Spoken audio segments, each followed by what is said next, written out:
Isang maganda at mapagpalang araw po sa lahat. Sa sesyon natin ngayon ng ating tatalakayin ay napapatungkol naman sa subetong hydraulics. Ang pag-uusapan natin more about pressure problem.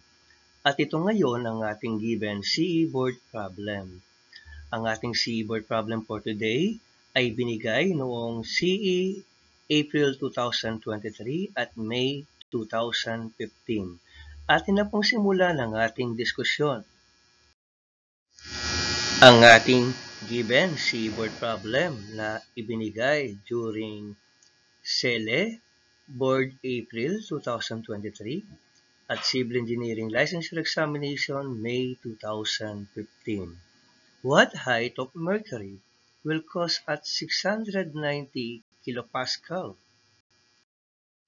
At syempre din naman, pare ko, bago natin simulan ang ating solusyon, ito muna ang imahe ng ating tinatawag na mercury barometer. At huwag din nating kakalimutan ang mga ipapakita kong mga figures. Na kagaya nito na kapag nasa normal atmospheric pressure tayo, amounting to 101.325 kilopascal, ang depth na kayang abutin ng ating mercury ay 760 mm.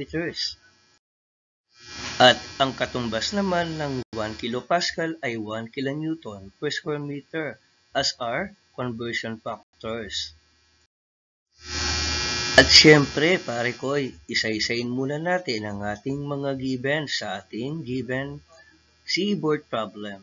Ang ating unang given, ang pressure is equal to 690 kilopascal or 690 kilonewton per square meters. Ang ating given CE board problem, ang tanong, what height of mercury? Ngayon, ibigay man o hindi ang given sa ating worded problem, kailangan matik na to. Ang specific gravity ng mercury ay 13.6. At isa pang automatic given ay ang unit weight ng water, which is amounting to 9.81 kilonewton per cubic meter. Dapat alam natin yan, ibigay man o hindi sa worded problem. At syempre, ang ipinapaanap sa ating given CE board problem ay ang height ng mercury. At syempre naman, pare ko, sa panimula ng ating solusyon, ito ang ating formula. Ang pressure ay equal sa product ng unit weight ng mercury times the depth na kayang abutin ng ating mercury. And since kailangan natin ng value ng unit weight ng mercury para makompute natin ang ating inaanap na pressure, ito ang formula na gagamitin natin sa pag-aanap ng unit weight of mercury. Ang product ng unit weight of water times specific gravity ng mercury. At para minsanan na lang ang ating formula, substitute natin ang value ng unit weight of mercury sa ating equation na pressure equals unit weight of mercury times depth of mercury.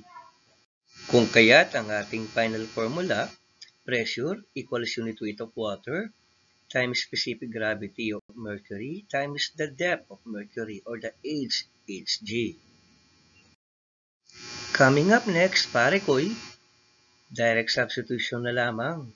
690 kilonewton per square meter equals 9.81 kilonewton per cubic meter times the specific gravity of mercury, 13.6 times H. Ngayon, ano na ang value ng ating H or height of mercury? Finally, solve problem na tayo mga kaibigan, pare ko'y.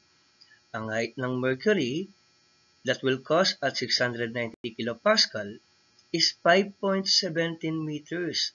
Hanggang dito na lamang po. Maraming salamat and God bless us all.